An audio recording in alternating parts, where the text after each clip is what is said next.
Hello students, welcome back to our channel. நம்ம பசங்க நிறைய பேர் நீட் 2025 எழுத போகிறீங்க. இதுக்கு முன்னாடி இருக்க ஸ்டூடெண்ட்ஸ்லாம் என்ன பண்ணாங்க, நான் ஆஃப்லைனில் ஒர்க் பண்ணுறப்ப ஸ்டூடெண்ட்ஸ் என்ன மிஸ்டேக்லாம் பண்ணியிருந்தாங்க. ஸோ இது எல்லாத்தையும் நான் கம்பைன் பண்ணி பார்த்தப்ப நீட் 2025ல் நீங்கள் யாரும் இந்த 7 முக்கியமான தவறுகள் செய்யக்கூடாது அப்படின்னு எனக்கு தோணுச்சு. அதனால தான் அது மிஸ்டேக்ஸ் என்னென்னு உங்ககிட்ட நான் இப்போ சொல்ல போகிறேன். அது எல்லாத்தையும் கவனமாக உங்கள் மைண்டில் வச்சுட்டு உங்களோட ப்ரிப்பரேஷனை நீங்கள் ஸ்டார்ட் பண்ணுங்கள். அதை நீங்கள் கவனமாக வச்சுட்டு ஸ்டார்ட் பண்ணிங்க அப்படின்னா டெஃபினட்டாக உங்களோட ஸ்கோர்ஸ் மினிமமாக ஒரு 35 to டபுளாக கூட சொல்லலாம். கிட்டத்தட்ட 55-60 மார்க்ஸ் வரைக்கும் உங்களுக்கு கூட போகுது. 60 மார்க்ஸுங்கிறது பார்த்தீங்க அப்படின்னா அப்ராக்சிமேட்டாக டிவைட் ஒரு 15 கொஷின். நிறைய ஸ்டூடெண்ட்ஸ் என்ன அப்படின்னா இந்த மாதிரி ஒரு 10லேருந்து 15 கொஷின் ஒவ்வொரு தடவையும் இந்த சின்ன சின்ன மிஸ்டேக்ஸ் பண்ணுறனால தவறுகள் வருது. 60 மார்க்குன்றது நீட்டில் எவ்வளோ பெரிய முக்கியமான விஷயம், கரெக்டாக? So shall we start that? So அந்த காமனாக எல்லா ஸ்டூடெண்ட்ஸும் பண்ணக்கூடிய மிஸ்டேக் என்ன அப்படிங்கிறத பார்க்கலாம் நம்ம. அதுக்கு முன்னாடி நான் உங்கள் பிரகாஷ், ஸ்டார்ட் பண்ணலாமா? எஸ். ஃபர்ஸ்ட் மிஸ்டேக் என்ன அப்படின்னா OMR ப்ராக்டிஸ். எத்தனை பேர் OMR ப்ராக்டிஸ் பண்ணியிருக்கீங்க? நிறைய விஷயங்கள் நான் கேள்வியை கேட்க போகிறேன். நீங்கள் எல்லோரும் கமெண்ட் பாக்ஸில் கமெண்ட் பண்ண போகிறீங்க. சார் நான் இப்போ வரைக்கும் OMRல தான் ப்ராக்டிஸ் பண்ணுறேன் அப்படிங்கிறவங்க எத்தனை பேர் சொல்லுங்கள். சார் நான் இப்போ வரைக்கும் நீட் OMR எப்படி இருக்குன்னு பார்த்ததே இல்லைன்றவங்க எத்தனை பேர்? சார் நான் இப்போ தான் 12th முடிச்சிருக்கேன், நான் டேரெக்டாக ஃபஸ்ட் அட்டெம்ப்ட் எழுத போகிறேன் அப்படிங்கிறவங்க எல்லாருமே கண்டிப்பாக நீங்கள் OMR ப்ராக்டிஸ் அப்படிங்கிற ஒன்று எடுத்துக்கணும். இன்னொன்று ஞாபகம் வச்சுக்கோங்க, இந்த வருஷம் நம்மளுக்கு பேட்டர்ன் சேஞ்ச் ஆகிருக்கு. அது உங்களை நிறைய பேருக்கு தெரியும்னு நான் நம்புகிறேன். அதாவது இவ்வளோ நாள் பார்த்தீங்க அப்படின்னா 50 கொஷின் கொடுத்து அதில் 45 கொஷின் நம்ம ஒரு சப்ஜெக்ட்லையும் எழுதணும். பட் இப்போ கொடுக்க போகிறது 45 கொஷின், நீங்கள் எழுத போகிறதும் 45 கொஷின் தான். No choice. கோவிட் டைமில் கொடுத்த சாய்ஸ் அப்போ எடுத்துட்டாங்க, அதனால் there is no choice in that. So அப்போ டைரெக்டாக நம்ம என்ன பண்ணணும், எழுதணும். அப்போ முன்னாடி பார்த்தீங்கன்னா செக்ஷன் A செக்ஷன் Bன்னு இருந்துச்சு, இப்போ அதெல்லாம் கிடையாது. அதே மாதிரி 3 hours 20 minutes இருந்துச்சு, இப்போ வெறும் 3 hours மட்டும்தான். ஸோ முன்னாடி பார்த்தீங்கன்னா செக்ஷன் A செக்ஷன் B, இப்போ அப்படிலாம் கிடையாது. ஃபஸ்ட்டு 45 கொஷின், அடுத்து 90 கொஷின், அடுத்து 190க்கு அடுத்தது 135 கொஷின், அதுக்கப்புறம் 180வது கொஷின். ஸோ இந்த மாதிரி டோட்டலாக 180 கொஷின்ஸ் உங்களுக்கு வரிசை அப்படியே 45 இருக்கும். So physics, chemistry, botany, zoology, இது மேபி கொஷின் பேப்பரில் மாறினா நீங்கள் அதை கவனமாக பார்த்துக்கோங்க. மோஸ்ட்லி இந்த ஆர்டர் மாற போகிறதில்ல. நார்மலாக இப்போ பார்த்தீங்கன்னா இதில் உங்களுக்கு தெரியாது, இது கொஞ்சம் கிளியராக இல்லை. நான் ஒரிஜினல் OMR எப்படி இருக்குன்றதை நான் எடுத்துகிட்டு அந்த PDF உங்களுக்கு காட்டுறேன். ஸோ அப்போ தெரியும் ஏன் சார் OMRல ப்ராக்டிஸ் பண்ணணும், என்ன சார் முட்டை போட தெரியாதா அப்படிங்கிறது. ஸோ இந்த OMRல பார்த்தீங்க அப்படின்னா என்னென்னா நம்மளோட ரோல் நம்பரை மேலே எழுத சொல்லுவாங்க. நீங்கள் அந்த OMRை பார்க்குறப்ப கொஞ்சம் வித்தியாசமாக இருக்குது. என்ன அப்படின்னா 111111 222222 3333. சார் வர்டிக்கலாக நம்ம நம்பரை ஷேட் பண்ணணுமா, ஹரிசாண்டலாக பண்ணணுமா அப்படிங்கிற கன்ஃபியூஷன்லாம் நிறைய இருக்குது. அதனால் நிறைய பேர் அவங்க பேருக்கு கூட மேலேருந்து பார்த்துட்டே வரப்போ டக்குன்னு கை மாறி முன்னாடி இதில் பண்ணிட்டாங்கன்னா மிஸ்டேக்.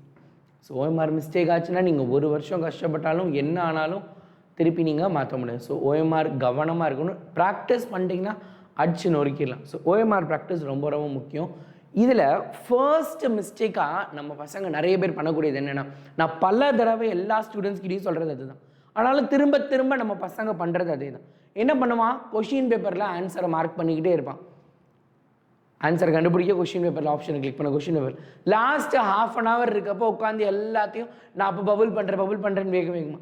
இப்போ டென்ஷனில் ஒரே ஒரு கொஷின் நீ மாற்றி பண்ணிட்டேன்னு வச்சுக்கோ. ஏன் ஒரு கொஷினுக்கு நீ ஆன்சர் பண்ணல, ஆனால் நீ அவசரத்தில் பண்ணுறப்ப அடுத்த கொஷின் அப்படியே பண்ணிட்டேன்னா ஒரு இடத்துல தப்பாச்சுன்னா வரிசையாக மொத்தமாக எல்லா செக்ஷனும் தப்பாக போகுது. கரெக்டாக கவனமாக இருக்கணுமா இல்லையா? ஸோ இந்த ½ an hourல ஷேட் பண்ணுற வழக்கத்தை ஸ்டாப் பண்ணுங்கள். ரெண்டாவது இன்னொருத்தர் என்ன அப்படின்னா, இதுக்கு நான் ஒரு ஐடியா வச்சுருக்கேன். என்ன அப்படின்னா, நான் ஒவ்வொரு ஆன்சர் பண்ணுறப்பையும் ஃபஸ்ட்டு பாதி பபுள் பண்ணிடுவேன். ஏப்பா சாமி, நீ அந்த பாதி பண்ணுற நேரத்துலேயே முழுசாக பண்ணேன், ஃபஸ்ட்டு சர்க்கிள் போட்டுட்டு அதுக்குள்ளே ஷேட் பண்ணி விட்டுறேன். அந்த பபுள் இருக்குல்ல, அந்த பபுள் இருக்குது அப்படின்னா இப்போ நம்மளுக்கு ஆப்ஷனில் பார்த்திங்க அப்படின்னா பபுள் எப்படி கொடுத்துருப்பாங்க. இப்போ பார்த்தீங்கன்னா ஆப்ஷன் ஏன்னு போட்டிருப்பாங்க. ஆப்ஷன் ஏன்னு போட்டு ஒரு ரவுண்ட் இருக்கும். ஆப்ஷன் என்னடா இது, நான் கொஞ்சம் பெருசாக எழுதுகிறேன். ஒரு பபுள் இப்படி இருக்குன்னா இப்படி இருக்கும், A, அதுக்கப்புறம் B, C, D இப்படி இருக்கும். நீ ஃபஸ்ட்டு என்ன பண்ண, இந்த ரவுண்டை போட்டுருவோம் உன்னோட பெனில். அதுக்கப்புறம் அப்படியே உள்ளுக்குள்ளேருந்து இப்படி பண்ணிகிட்டே வந்து அப்படின்னா ஈஸியாக பபுள் பண்ணி முடிச்சிடலாம். சார் இதில் கொஞ்சம் கேப் இருக்க மாதிரி இருக்கு, இதெல்லாம் அக்செப்டட் தான், இதெல்லாம் வந்து அக்செப்ட் பண்ண மாட்டாங்கல்ல, தீஸ் ஆர் ஆல் அக்செப்டட். இதுதான் நாட் அக்செப்டட். இது அதுக்கப்புறம் பார்த்தா அப்படின்னா இப்படி பண்ணி வச்சுக்கிறது பாதி, அதுக்கப்புறம் இப்படி பண்ணுறது, இதெல்லாம் not accepted. This is accepted, this is valid. So முழுசாக ஷேட் பண்ணி வெளியே இருந்து உள்ளே ஷேட் பண்ணுறது தான் உனக்கு வெளியே போகாது, அந்த மாதிரியான ப்ராப்ளம்லாம் இருக்காது, நீ டேரெக்டாக என்ன பண்ணிடலாம் ரைட்டா. ஸோ அடுத்து பார்த்தீங்க அப்படின்னா எனஃப் ப்ராக்டிஸ். எந்த டெஸ்ட் எழுதினாலும் சரி, 10 கொஷின் டெஸ்ட் எழுதினாலும் ஒரு OMR எடுத்து அந்த OMRல டெஸ்ட் எழுதி பாருங்கள். அடுத்து நான் ஆன்லைன் டெஸ்ட் சீரீஸ் தான் சார் நான் வாங்கியிருக்கேன், வாங்குங்க. யார் உங்களுக்கு சொன்னால் in Vedanta also we provide online test, நாங்களும் PDF கொடுப்போம், இந்த மாதிரி மாக் டெஸ்ட் பண்ணுங்க அப்படின்னு சொல்ல தான் போகிறோம். பட் அல்டிமேட்டாக ஆன்லைன் டெஸ்ட்டில் நீங்கள் அங்கே ஆன்சர் மார்க் பண்ணாதீங்க. மார்க்கெட் இன் OMR, மார்க்கெட் இன் OMR டவுன்லோட் பண்ணுங்கள். சார் OMR எங்கே டவுன்லோட் பண்ணுறது? அமேசானில் இருக்குது, வேதாந்து ஸ்டோரில் இருக்குது, you can get it from Vedantu store. Vedantu ஸ்டோரில் உனக்கு என்ன பண்ணுறாங்க, OMR ப்ரொவைட் பண்ணுறாங்க. So you can get that OMR. அப்போ அந்த OMRல எழுதலாம், OMR டவுன்லோட் பண்ணலாம், டவுன்லோட் பண்ணி அதுலேருந்து என்ன பண்ணலாம், you can write it down. கரெக்டாக பண்ணலாமா? அப்போ OMR. அடுத்து எப்பயுமே என்ன அப்படின்னா ஆன்லைன் டெஸ்ட்டாக இருந்தாலும் நீங்கள் என்ன பண்ணணும், அதை OMRல ப்ராக்டிஸ் பண்ணுறது தான் பெட்டர், பெஸ்ட். சரியா? த ஃபர்ஸ்ட் மிஸ்டேக் இஸ் OMRல மிஸ்டேக் பண்ணி வாழ்க்கையை தொலைச்சவங்க நிறைய பேர் இருக்காங்க. ஈவன் ஆஃப்லைன் சென்டரில் பார்க்குறப்ப கூட நிறைய பேர் OMRல மிஸ்டேக் பண்ணிகிட்டே இருப்பாங்க. ஆனால் நான் அவனை பாராட்டுவேன், ஏன்னா இப்போ OMRல மிஸ்டேக் பண்ணுறவன் ஃபைனல் எக்ஸாமில் பண்ண மாட்டான். நீங்கள் இப்போ அந்த மிஸ்டேக்ஸ் எல்லாம் ஐடென்டிஃபை பண்ணேன்னா அங்கே போய் அந்த மிஸ்டேக்ஸ் பண்ணுவீங்க. அதனால் இப்போயே ப்ராக்டிஸ் பண்ணிடுங்க. ஸோ ப்ராக்டிஸ் பண்ணிட்டா வேலை முடிஞ்சு. Next NCERT book. இப்போ நம்ம சேனல் மோஸ்ட்டாக ஸ்டேட் போர்ட் ஸ்டூடெண்ட்ஸ் இருக்கீங்க எனக்கு தெரியுது, ஆனால் NCERT புக்கு கண்டிப்பாக நீங்கள் படிக்கணும். சரி, என்கிட்ட NCERT புக்கு இப்போ வாங்கி படிக்கிறது நீங்கள் அழகாக டவுன்லோட் பண்ணலாம், ஃப்ரீ தான் NCERT புக்கு. நீங்கள் you can download it and you can study through that also. Just line by line read பண்ணணும். I am going to start teaching line by line NCERT.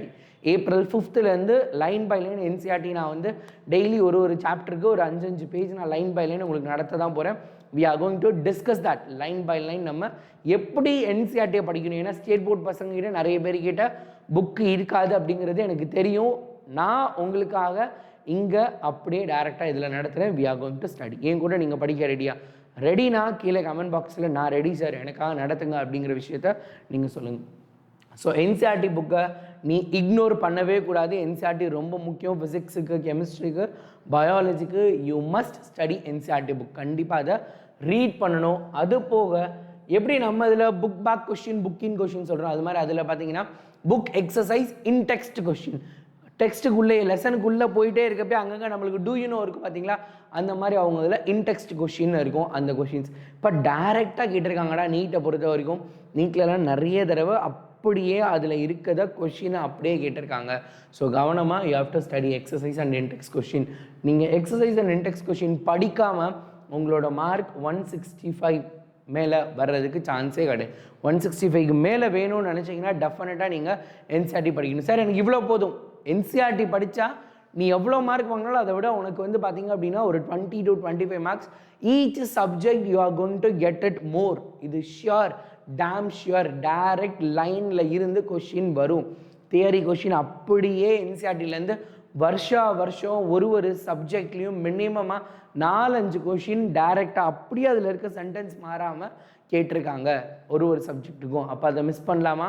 Miss பண்ணவே கூடாது. So அதனால NCERT book practice is very very important. அடுத்து last is important. கடைசிங்கிறது எப்பயுமே ரொம்ப ரொம்ப முக்கியம். So இங்கே போர்டில் உனக்கு தெரியலைன்னு நினைக்கிறேன்.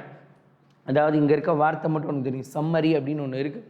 அதாவது ஒரு புக்கும் ஒரு சாப்டர்லேயும் கடைசியில் சம்மரின்னு ஒரு பேஜ் இருக்கும். அந்த சம்மரிக்கு அப்புறம் இம்பார்ட்டன்ட் நோட்ஸ்ன்னு இருக்கும். நம்ம ஆட்கள் ஃபுல்லாக அதை படிக்கவே மாட்டாங்க. முன்னாடி இருக்கிறது தான் கொடுத்துருப்பாங்க, இருந்தாலும் அதில் கொடுத்துருக்க வேர்டிங்ஸில் ஒரு சின்ன சேஞ்சஸ் ஏதாவது இருக்கும். அதை இக்னோர் பண்ணவே பண்ணாதீங்க. எப்பயுமே நீங்கள் என்ன பண்ணணும் அப்படின்னா லாஸ்ட்டில் இருக்கக்கூடிய சம்மரி, அதுக்கப்புறம் important topics to be noted அல்லது ஓவர் வியூ அல்லது கம்பைண்டு, கடைசியாக என்ன கொடுத்துருக்காங்களோ அதை படித்தே ஆகணும். ஏன்னா நம்ம எங்கெங்கெல்லாம் மிஸ்டேக் பண்ணுறோம், ஏன்னா காம்படிஷனை குறைக்கணும்ப்பா. அதனால் நம்ம எதை செய்ய மாட்டோமோ அதுலேருந்து தான் விஷயங்கள் வருது. ஸோ அப்போ நம்ம இனிமேல் அதை ரொம்ப கவனமாக பார்த்துக்கணும். So we have to definitely do that. என்ன நடந்துரும்னு பார்த்துடலாமா? We can easily do it. கரெக்டாக இல்லையா? நம்ம டெஃபினட்டாக பண்ணிடலாம்ல? Yes, you can do it, right? டெஃபினட்டாக அதை பண்ண முடியும். ஸோ அதுக்கப்புறம் ஒரு தடவை படித்ததுக்கப்புறம் புக்கில் பின்னாடி இருந்து கூட படித்து பாருங்கள். பின்னாடி இருந்து படிக்கிறதும் ரொம்ப ரொம்ப இம்பார்ட்டன்ட். ஸோ சம்மரி, அதுக்கப்புறம் லாஸ்ட்டு சாப்டர். நிறைய பேர் லாஸ்ட் சாப்டர்லேருந்துலாம் கொஷின் வராதுன்னு விட்டுருவாங்க. So last chapter is very very important. அதுலேருந்தும் டெஃபினட்டாக 1 or 2 கொஷின்ஸ் வரும். அதுதான் ஈஸியான சாப்டர். அதை என்ன பண்ணி ஆகணும், நம்ம கண்டிப்பாக படித்தே ஆகணும். அதை கவனமாக படிங்க. அடுத்து மார்க் டெஸ்ட். நிறைய பேர்கிட்ட வந்து ஒரு நல்ல பழக்கம் இருக்குது, என்ன அப்படின்னா மார்க் டெஸ்ட் எழுதுறது. செம்மையாக மார்க் டெஸ்ட் எழுதுவான். நானும் பார்த்துருக்கேன் நிறைய பசங்களை, வேறு லெவலில் அவனோட மார்க் டெஸ்ட்லாம் இருக்கும். டெய்லி மார்க் டெஸ்ட் எழுதுவான், பிரச்சனையே இல்லை. மார்க் வரும்னு பார்ப்பான், ஒரு தடவை மார்க் கூட வரும், ஒரு தடவை மார்க் கம்மியாக வரும், ப்ராப்ளமே இல்லை. ஆனால் அந்த மார்க் டெஸ்ட்டில் என்ன மிஸ்டேக் பண்ணோமோ அந்த மிஸ்டேக்கை அனலைஸ் பண்ணதே கிடையாது, அனலைஸ் பண்ணுறதே கிடையாது. அதுதான் இங்கே இருக்கக்கூடிய மிகப்பெரிய பிரச்சனை. சரி, என்ன சொல்கிறீங்க? ஆமாப்பா, நீ ஒரு லெசன் படிச்சுட்டு இந்த லெசன் நான் எவ்வளோ படிச்சிருக்கேன், இந்த லெசனில் என்னோடய தகுதி என்னன்னு தெரிஞ்சுக்கிறதுக்காக டெஸ்ட் எழுதுறீங்க. 20 கொஷின் இருக்குன்னா ஒரு 10 கொஷின் ரைட் வாங்குறீங்க, இல்லை 15 கொஷின் ரைட் வாங்குறீங்க. மீதி இருக்க அந்த 5 கொஷின் தப்பாக வாங்கியிருக்கீங்களா? அது ஏன் வாங்கியிருக்கீங்கன்னு என்னைக்காவது நம்ம பார்க்குறோமா? அதை என்றைக்குமே நம்ம பார்க்குறது இல்லை. அந்த 5 கொஷின் எங்கேருந்து புக்கில் வந்திருக்கு, அந்த புக்கில் போய் ஏன் இந்த பாயிண்ட்டை நம்ம விட்டோம், திருப்பி அதை புக்கில் எழுதணும். என்ன பண்ணணும்? Make the mistakes. நீ என்ன மிஸ்டேக் பண்ணியோ அதை உன் புக்கில் நோட் பண்ணி வையே, ரைட்?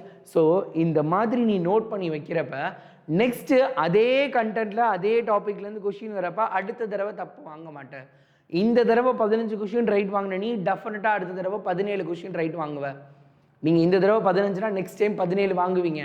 இது நடக்கும். நீங்கள் லிட்ரலாக இதை செஞ்சு பாருங்கள்.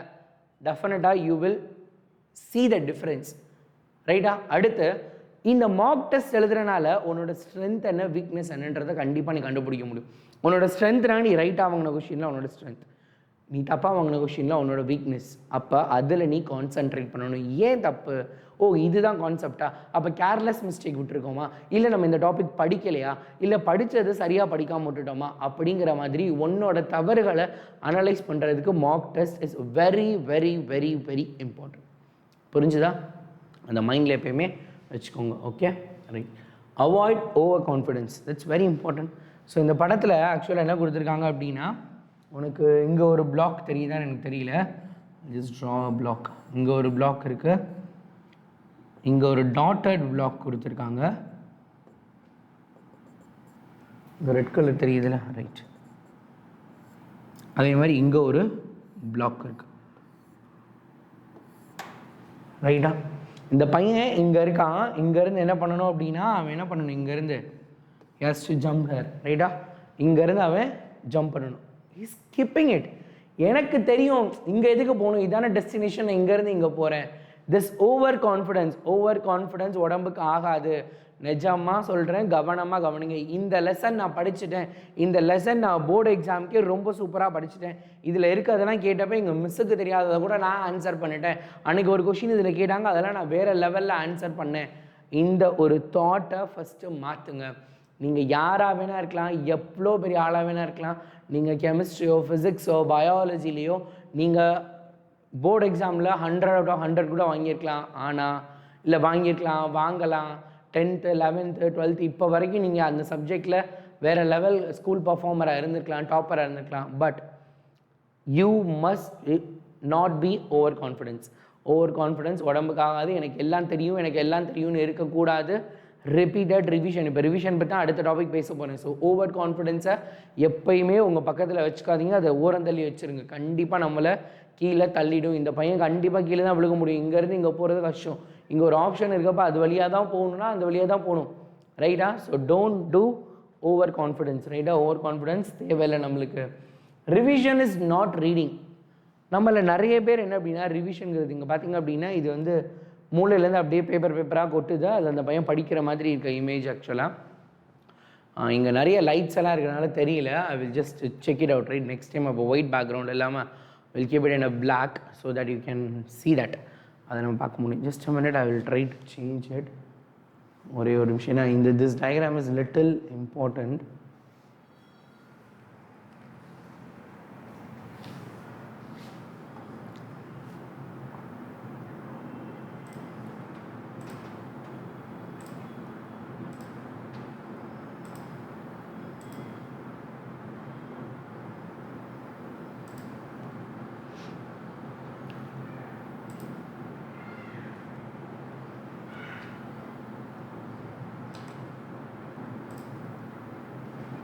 It's okay.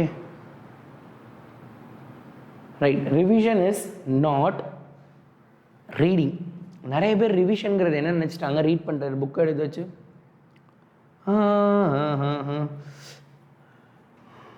வலி துணையே வலி துணையே அப்படின்னு அப்படின்னா நம்ம ஆள்கள் ஒரு பக்கம் பாட்டு பாடிக்கிட்டே ரீட் பண்ணிட்டே இருப்பான். வென் த ஆர்கானிக் காம்பவுண்டில் என்ன ஆகுது, ஹைட்ரஜன் நைட்ரஜனோட ரியாக்ட் பண்ணுதா, சரி சரி ஓகே ஓகே அது தெரியும் ஓகே, அதை ரியாக்ட் பண்ணி அதானே கொடுக்கும், ஓகே ஓகே வலி துணையே. நம்மால் பூரா என்ன அப்படின்னா இந்த மாதிரி தான் பண்ணுவாங்க. This is called revision. இது ரிவிஷனே கிடையாது. ரிவிஷனுங்கிறது என்ன அப்படின்னா உங்கள் மைண்டில் என்ன இருக்குன்றதை நீங்கள் ரீகால் பண்ண போகிறீங்க. புக்கில் இந்த லெசன் எடுத்த உடனே ஓகே ஃபஸ்ட்டு வந்து என்ன அப்படின்னா ப்ரிப்பரேஷன் ஆஃப் ஆல்கீன் கொடுத்துருக்காங்க. அப்போ ஆல்கீன் எப்படிலாம் ப்ரிப்பேர் பண்ணலாம், ஆல்கீனை நம்ம ஃபஸ்ட்டு என்ன பண்ணலாம் அப்படின்னா ரிடக்ஷன் பண்ணலாம். என்ன ரிடக்ஷன், அப்போ ரிடக்ஷன் பண்ணுறதுக்கு என்னெல்லாம் தேவை. இப்போ நான் பேசுகிறேன் பார்த்தீங்களா, இந்த மாதிரி நீங்கள் உங்களுக்குள்ளே பேசணும், ரிடக்ஷன் மூலமாக பண்ணலாம். ரிடக்ஷன் மூலமாக பண்ணுறதுக்கு என்னென்ன கேட்டலிஸ்ட்லாம் தேவை. அப்போ இந்த கேட்டலிஸ்ட்லாம் போட்டோம் அப்படின்னா என்னென்னலாம் நம்மளுக்கு வந்து கேட்டலிஸ்ட் போடுறப்ப என்னென்னலாம் நம்மளுக்கு கிடைக்க போகுது, சின்னா அல்லது ஆன்டியா, சின் பொசிஷனில் கிடைக்குமா ஆன்டி பொசிஷனில் கிடைக்குமா, என்னென்ன கேட்டலிஸ்ட் யூஸ் பண்ணலாம். அதுக்கடுத்து நெக்ஸ்ட் மெத்தட் என்னது, டீகார்பாக்சிலைசேஷன் என்னது, அதில் எத்தனை மோல்ஸ் எடுத்துக்கணும், யார் யாரெல்லாம் ரியாக்டன்ட், யார் யாரெல்லாம் ப்ராடக்ட், யார் யாரெல்லாம் ரியாஜென்ட்டு, இன்டர்மீடியட் என்ன. ஃபஸ்ட்டு ஒரு ஆல்கஹாலை கிரினாட் ரியாஜென்ட்டோட ரியாக்ட் பண்ண வரும், ஒரு ஆல்கஹாலை ஆசிடோட ரியாக்ட் பண்ண வரும். இந்த மாதிரி நீங்கள் பேசுகிறதுக்கு பேர் தான் ரிவிஷன். உங்கள் மைண்டில் ஏற்கனவே இருக்குது, you have to recall it. புரியலை தெரியலை மறந்து போச்சுன்னா நீங்கள் புக்கை பார்த்துக்கலாம். ஆனால் புக்கை தான் நான் பார்ப்பேன் அப்படின்னா that is not recalling. That is again நீங்கள் உள்ள புதுசாக ஏதோ புஷ் பண்ணுறீங்கன்னு உங்கள் பிரெயின் நினச்சிக்கும். உள்ளே இருக்கிறத நீங்கள் வெளியே எடுத்துடணும். Recall it. ஃபுல் புக்கை நீங்கள் ஒரு ஷார்ட் பேஜில் எழுதணும். அந்த ஷார்ட் பேஜை பார்த்தா ஃபுல் புக் உங்கள் மைண்டில் ஸ்டோர் ஆகிருக்கணும்.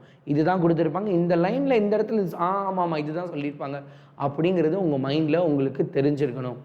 அதை கவனமாக ஞாபகம் வச்சுக்கோங்க, அதை கவனமாக பண்ணுங்கள். That is very important. Okay, புரிஞ்சுதா? அதுதான் ரிவைஸ் அப்படிங்கிறது. So don't do reading. உங்களை நீங்களே ஏமாற்றாதீங்க.